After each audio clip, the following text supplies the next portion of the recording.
Good morning. Welcome to Daily Caffeine with Carter and Keri. Today is Thursday, May 30th, and we're here to talk about, we're going to talk a little bit about, before we talk about anything, if you haven't subscribed to our YouTube channel, make sure you subscribe. We also now have a subscribe star, so if you would like to give us money, you can do so, and we can assign you a category of wrong thinker based on how much you want to contribute.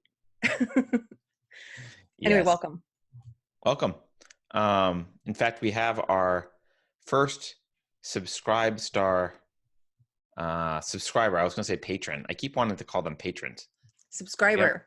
Yeah, our first subscriber is a wrong thinker, Stephen Blackheath. Thank you, Stephen.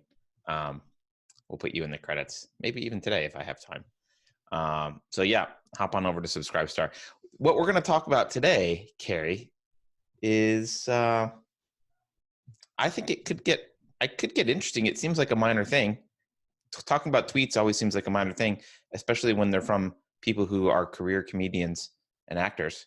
But do you want to say what we want to talk about? Well, we're going to talk about the John Cleese tweet where he said that England is no longer English. No, that London is no longer English. But he's gotten in hot water before. He's not especially PC, which I love. Yeah, he's not. So here's his tweet. Some years ago, I opined that London was not really an English city anymore. Since then, virtually all my friends from abroad have confirmed my observation, so there must be some truth in it. Obviously, that's a logical fallacy.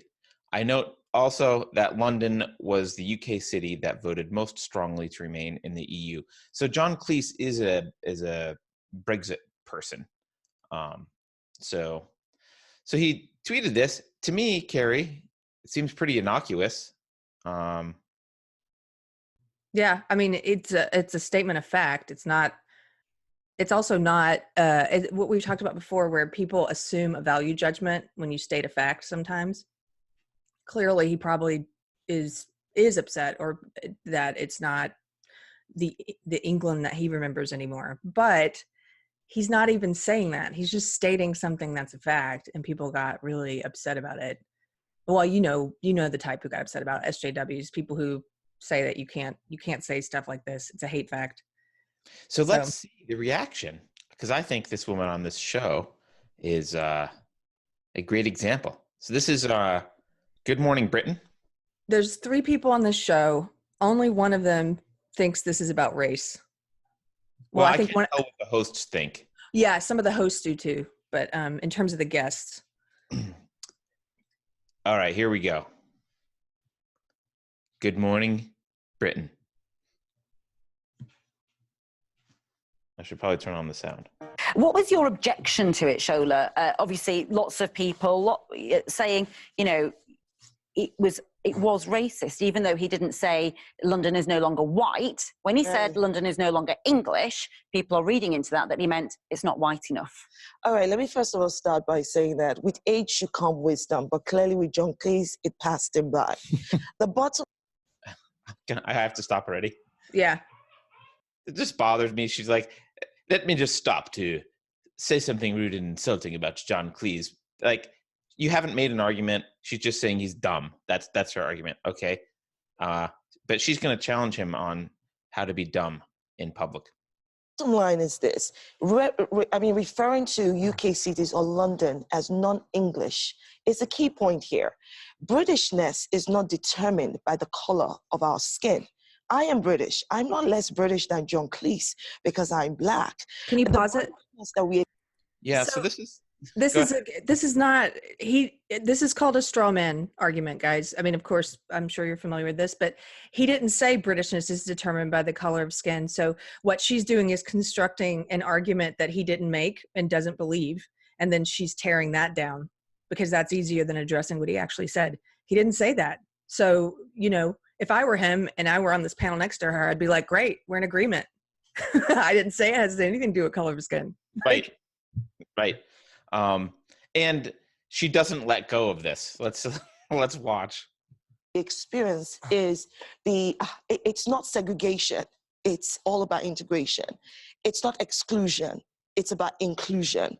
And what is it about Britishness that is not represented in any of our UK cities? Is it our government institutions? Is it our values? Is it our love of football? Is it the food or the royal family? All of that is celebrated. So how are we not English? So by referring to it as not English, you have to ask him, what do you mean by not English? Well, So actually, she needs to listen to herself. The last thing she said was, when he says it's not English, you need to ask yourself, what do you mean by not English?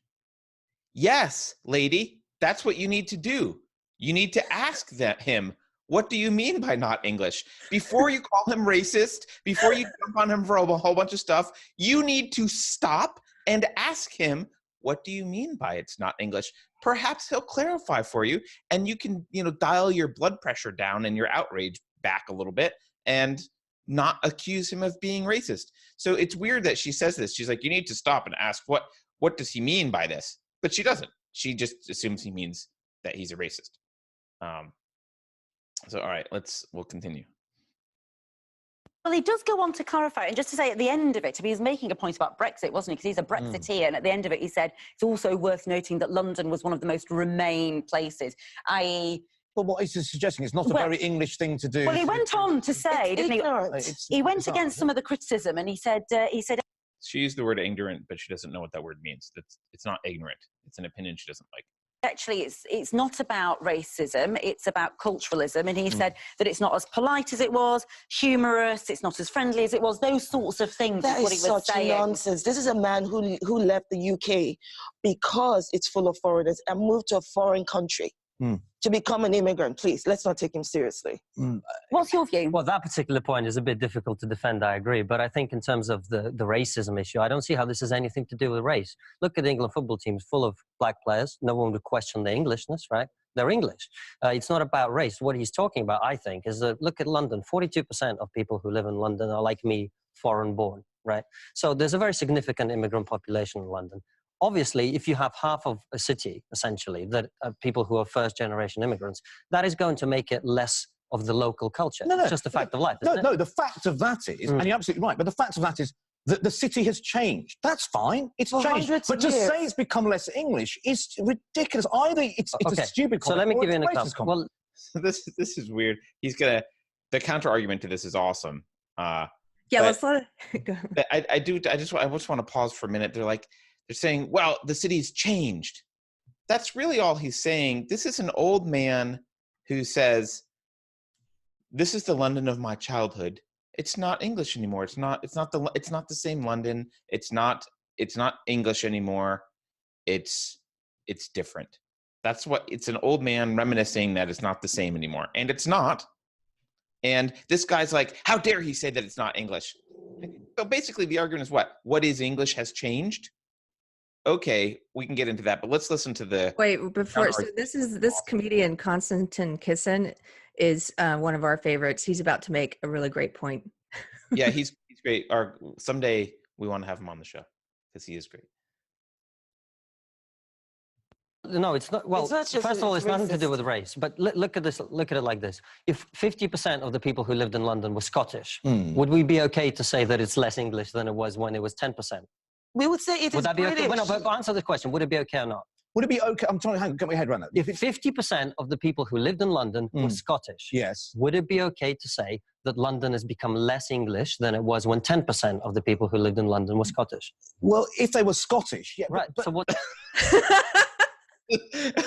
If they were Scottish, because that's not racist. I hate the Scots. Yeah, obviously. Obviously, but because then it wouldn't be about race. So you could say, because you would be talking about culture then, right? Like, yeah, he's talking about culture now. If they were Scottish, sure. I just think that's so awesome. And he totally stepped right into that. He totally stepped right. I mean, this is obviously not Scottish. They suck. Yeah. You can so easily, if you're, okay, I want to say one quick thing. When you stop trying to say the right thing Like when I was in SJW, people they're always trying to say the right thing. What is the ideologically correct thing to say? And you've got this internal censor in your head that's moving and is telling you what you can or can't say and what's PC and what's not. And you're gonna step into things like this because you're not actually thinking. You're just spitting out what you're supposed to say. When you stop doing all that and you start taking your time and thinking, what do I actually think, and responding to things, then you're less likely to trip over yourself like this, because you're not just spitting out tenets that might conflict with one another, and you're actually following rational thought. But yeah, but the term for this is being a social metaphysician, where like what's true and false is determined by the people that are around you and what they think, and so you're constantly trying to figure out like what are the words that I say to get the right level of approval from people and the right people in the room at the time, right? It's not about what you actually think is true. It's about what you think will be accepted by the group. Yeah. And it results in this. All right, let's let him continue, because there's another part you want people to see, Keri, right? So hold on. What's the difference? But there's no difference. He's talking about immigrants. He's talking about immigrants. But So it's nothing to do with race.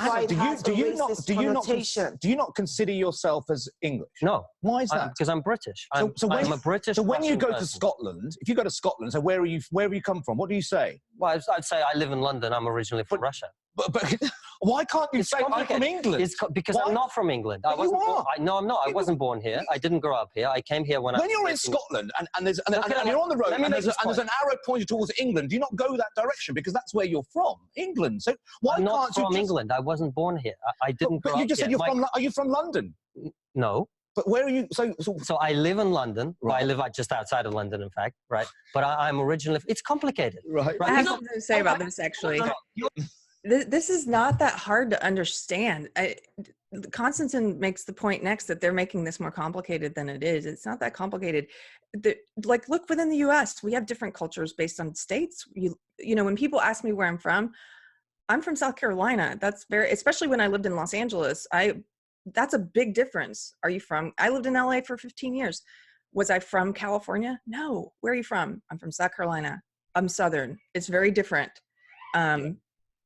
And there's also there also has to be like an allowed level of sloppiness here, because sometimes people will say, you know, I might sometimes say like, well, I'm from California. I'm not really, if the conversation, depending on the context, I can say, well, I'm from New York, but I've been in California for 20 years, right? But I mean, exactly. it's a contextual thing. You don't mince words. You don't nitpick over like, well, technically, are you from here? No one does that. It's nitpicky. It stifles conversation because it forces you to have to be ultra precise all the time in everything you say. No one wants to walk around saying, instead of saying, you know, I could walk around saying, oh yeah, when someone asks me casually, where are you from? Oh, California. Well, that's a context. If I'm in Japan, right, and someone says, where are you from? I might just say the US, or I might say California. Exactly. If I'm in Oakland, I might say, well, I'm from New York. Actually, I've been here for a while, but I'm from New York. So it's a contextual thing. You can't force people. You can't get upset at its use in one this is equivocation. Actually, it's a form of equivocation. There's the use of the word in one context and then outrage by taking it in a different context. I'm like, well, no, you should say you're from England. It's like, it depends. It depends. But his point is that culture is different too, depending on where you're from. Like, so for example, I was raised in South Carolina and I lived there for such a long time that my culture, if I were bringing any to California, is, hold on one second.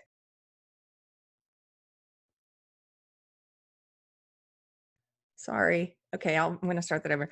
So I was raised in South Carolina, so I'm bringing that Southern culture with me to California. And you can see it happening right now in the US. It's like, we could easily say, like John Cleese said, I could easily say, Colorado is no longer Colorado, or, you know, or Texas is no longer Texas. You've got these certain states where you've got a lot of Californians moving in and they're changing the culture. And that's just what happens. It's like, not racist. It's not racist. It's not like there's not a race of it's about a specific culture that is coming in and changing. So I don't know. And this woman wants it to be about race. So let's watch, because she's really good at bullying her way in conversation to yell about straw man arguments. So let's watch and listen. Let me just make this one point. Let me make this one point. I am British. I was born here. So if he does not self-identify as British, you know. No, actually, I'm British, but I'm not English. But that's he the difference. is not Let's just bring in Monty identified. here. What do you make of it? Because you've got an interesting view on. This is a nostalgic tweet from John Cleese and not an inherently racist one. Yeah, I don't think it's a racist tweet. I think he's talking about his childhood days, you know, in the 40s, 30s, 40s, 60s, you know. Yeah, 40s, 50s. when he was younger, yeah. Yeah, younger days, how England was and how England has changed to now. But he doesn't like the change. But hang on, he hasn't said changed. But it's a fact, I'm sorry. Yeah, but that's fine. Can we go back? But it hasn't become less English. Yeah, it has. Can we please go back?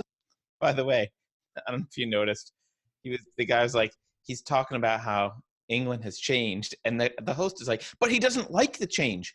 That's not a sin. Not liking the change is not a sin. It doesn't make you a racist. It doesn't make you a xenophobe. It's a personal preference of not liking the change. Exactly. I don't like frankly, most old people don't like the change in where they're from, ever. Ever. I don't like the change that's happening in Texas. And right. I came here for Texas, not for California. Right. But she says it as if it's like a good argumentative point. But he doesn't like it. He has to like it. Okay, we'll continue. Hundreds of years to, I don't know, the Vikings coming, to, I don't know, shipping black people during the slave trade. I don't know. Got to bring up the slave trade because someone tweeted about London. But during the time the British Empire colonized other countries. It has not been pure English white skin. But no one's talking about being white. You've made it about race. No. He didn't say anything. Can I just say, he didn't say anything about. Let me just hang on. He did not say he was talking about English. Let me say exactly what he said. Yeah. His second tweet. So they talk over each other, obviously, for a while here. I hate that. It's annoying. But basically, this is just like... She's insisting that it's about race. She does the same thing she did at the beginning. She's sticking to her straw man. She says, but England hasn't always been pure white skin. It's like, well, that's not what he said. So you're arguing against something he didn't even say. Right. You're having a conversation by yourself, lady. Like, you know, you can bring up the slave trade and English hasn't been pure white, and that's fine. You could bring up... so he made this first one and then lots and lots you could be arguing people. about physics. It doesn't matter. That's not what's relevant to the conversation. No one said England was about being white. So, all right, let's listen, because the host is going to clarify it. Tweet. So he made this first one and then lots and lots and lots of people went against it. And then he said, I suspect I should apologize for my affection for the Englishness of my upbringing, but in some ways, I found it calmer, more polite, more humorous, less tabloid and less money-oriented than the one that is replacing it. Now, the thing is, if I'm not a Londoner, I'm from the Northwest. But people will say, you know, all the money that has driven up prices in London, that means people can't live in London anymore, even if they want to, is because there's Russian money here, there's Arab money here, it's the foreign investment in London. On behalf of all Russians, I'm deeply offended by this. Deeply offended. No, but what I'm saying is... He's targeting the immigrants. Even with his explanation, he's targeting people. He's saying that you are not English. All of us have been here way longer before John. Of course, he's talking about English people. But you could make those people. He's not talking about values. He's not talking about culture. He's talking about people. So this again, she is just lying her big fat ass off this whole time. Like she just said, he's not talking about culture. Actually, that's exactly what he's talking about. Like he made it pretty clear. And okay, he's talking about it's not as polite and whatever. Fine. We can talk about why that is, but he's not talking about people being bad. He's not being a racist. He's not talking about skin color. He's not talking about any of that. She's just doubling down, tripling down, and she's probably paid to be angry. So. Oh, and that means it's got racist connotation. Didn't say anything about bigoted. People. Of course he did. She said that. He didn't say anything about people. Of course he did. That's my argument. Of course he did. the city English. has become less the English. other That's what I'm description, saying. I just think it's okay. not as polite. I'm sorry, so immigrants are not polite? What the heck? So now she's taken immigrants are not polite. That's her conclusion from this. I mean, talk about being able to take offense. Look, Yeah. Okay, I think you could probably say it's about lots of cosmopolitan cities in Britain and across the world. That's the only thing. I don't know why. You know. So you're making my point for me, is we have lots of immigrants. So he's not racist, just a very naughty boy. So, this one of the reasons I wanted to talk about this with you today, and you brought it up, but I one of the reasons I thought it was a good idea to talk about this is this is something that I think we need to recognize is happening across Europe. And I'll say this as someone who I don't particularly care about French culture or Italian culture or English culture. I don't have a judgment about, one being better. I like certain foods or whatever, but I don't really care. And I don't really have an opinion about a lot of the Muslim cultures. I mean, I don't like the religion and the belief system, but like the cultural stuff, I don't really care either. I don't really view one as better than the other or whatever, like different art and different styles of doing things and kind of music. Like I have my preferences for things, but I would never try and make a moral argument that one is better than the other. I would make a moral argument that from like an Enlightenment values kind of philosophical perspective, those cultural norms matter. But for most of culture, right, food and customs and that kind of stuff, it just doesn't matter. None of this matters, right? However, I think there's an interesting thing happening. We were told for decades that multiculturalism was good. We needed exposure to different cultures. Different cultures were good. We wanted to have, the richness of different cultures, right? And what's happening actually is, if you want that, if you want the richness of different cultures, you basically need to allow, and I'm not saying that that's a good thing or not. I'm not making a value judgment about that. But if that's what you want, you actually need to have pockets of culture that are relatively isolated and don't have a lot of immigration for that to last. Because if, for example, France is going to remain classical French culture, or Italy is classical Italian culture, or whatever it is, Greece, England, competing cultural norms that come in, yes, through people, but competing cultures that come in and transform those places will change the culture. And it will not be what people classically refer to as classical French culture. Yes, in the future, people will look at that and say, well, French culture, it's the exact same as English culture, which is the exact same as Italian culture, because, so many immigrants came in from other places and it's all mixed and it's one big, it's all the same culture now, which is this mix of other things or whatever happens, right? So you actually end up erasing all of these little cultures that you said you really cared about, and you end up with one kind of monoculture, or it's either a kind of a cultural salad where you've got like very small portions of different cultures and probably one main driving one, or it ends up being like a massive monoculture that totally takes over, right? But you cease to have little pockets of different cultures. So it will no longer, I mean, and this is actually, we've already seen this happen in Asia. This is, I spend a lot of time in Asia, and you can see this happen in Japan. A few decades ago, if you went to Japan, it was very, quote, traditionally Japanese, right? You had to learn a little bit of Japanese. Not a lot of people who speak in English. A lot of the kind of customs were still very Japanese. Toilets were Japanese, right? The way they bought and sold things were Japanese. Advertising was Japanese.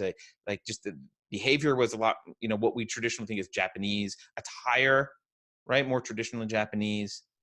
Well, what happened in Japan over several decades, right? And actually, this is probably more recently, this happened in the big cities of China. But what's happened is, well, Western cultures kind of bled into Japan. And is Japan still Japanese? Yes, right? There's still elements of the old Japan culture in there. And obviously, if you've never been there and you go from the US, it will be very different to you. But it's a lot less different than it used to be. It's a lot less traditionally Japanese. You go to Tokyo, most of the shop people and business people, they'll speak English. Lots of people wearing suits and ties, just like the West. Lots of English words all over the place.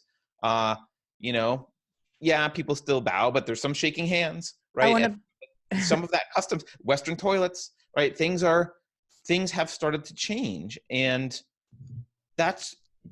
I'm not saying that's good or bad. I don't have an opinion about whether, you know, Japanese culture should be one way or another. The point is, it is no longer traditional Japanese culture. It's losing part of itself, right? And you can argue that's a good thing, but you can't argue it's not happening, and you can't argue that it's racist.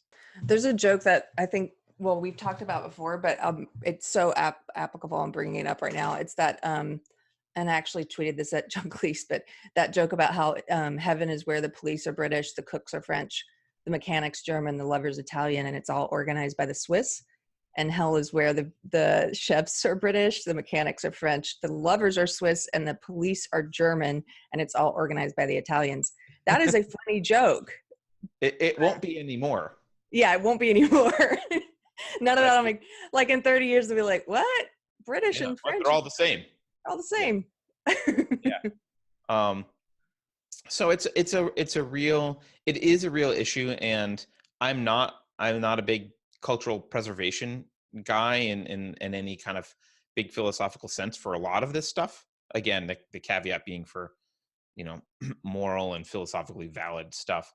But you know, it is an issue if you care about that stuff, and it is a fact that London is becoming less classically. I guess if he added the word classically, there would be no way to really argue this. Like, it's less classically English. Oh, Carter, there would totally be a way to argue.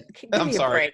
I underestimate this woman's power. Give me a break. You saw that woman. She would still be saying he was talking about race. It doesn't matter.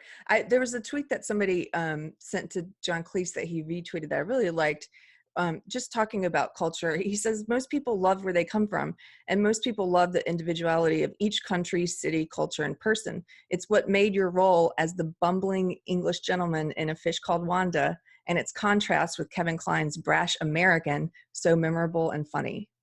Yeah. And those were heightened stereotypes about different culture, about an English guy versus an American guy, which is it's a hilarious movie, by the way, if you haven't seen it. Yeah, no, it is that, and I think we are going, it looks like in Europe we're on the road to losing a lot of that, and you know, future generations will be like, I don't understand that. What's the difference between an Italian person and an English person? They speak a different language. They may not even by then, but like, it won't matter, and that's okay. I don't think there's anything philosophically horrible with that, but it is a reality, and you got to understand that when people say it, you can't, I mean, obviously you can argue that it's racist, but let's really quickly, why is she so upset by this? Let's just step back for a second and understand, because I think to normal people, they look at that and they're like, yeah, the old guy misses the way London used to be. Okay, fine. Why is she so angry about it? What is she getting out of it? So if you accept the SJW ideology, my old ideology, which is, again, just quick, it's the idea that the best way to view the world is as we're all in competitive groups, and we're all competing for power, and those groups and our power is determined by identity. That it's Marxism, but instead of being based on what class group you're in, it's based on what your race group you're in, what sex, what sexuality, what religion, etc. They put everyone in these binary groups. So you're either oppressed or the oppressor. So, like, for example, women are the oppressed, men are the oppressor. You know, white people are the oppressor, people of color are the oppressed. One of the accepted binaries that they've created is that Islam is the oppressed. And so, and they also, they conflate any criticism of Islam with racism, even though it's a religion, not a race. So you're not allowed to criticize Islam at all. This is why you won't see SJWs they won't criticize radical Islamic terrorism.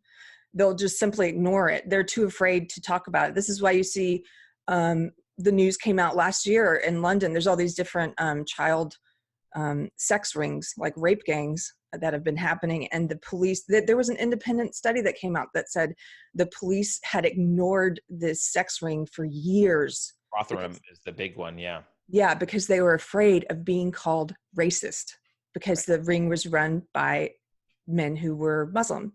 So a lot of what's happening in Europe right now, the culture is changing for a lot of reasons. There's immigrants from all over, but to a large degree, the culture is changing because you have a lot of immigrants moving in who are Islamic.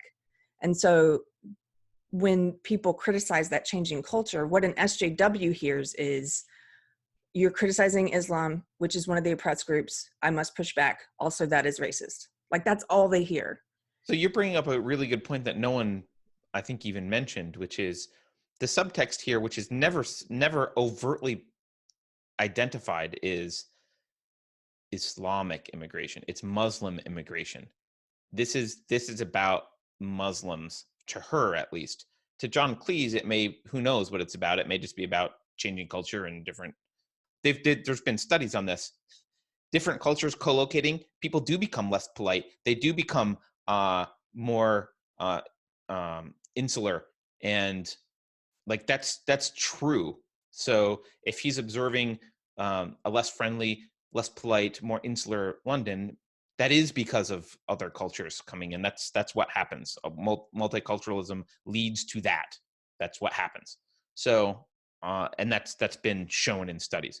Robert Putnam did studies on this. So, and by the way, just to be clear, Robert Putnam didn't like the results, didn't want to publish the results. He was not on the side of wanting this to be true at all, but he did studies and that's what they showed. So because he was an academic with some integrity, he published them anyway. So, that's all of that stuff is expected, but you're identifying this, that it's really to the SJW, to the evangelical left. It is about, they see this as an attack on Muslims, and that therefore it's racist. And I would argue that they're constantly looking, they have a very heightened radar that's constantly looking for any way to vilify white men they can.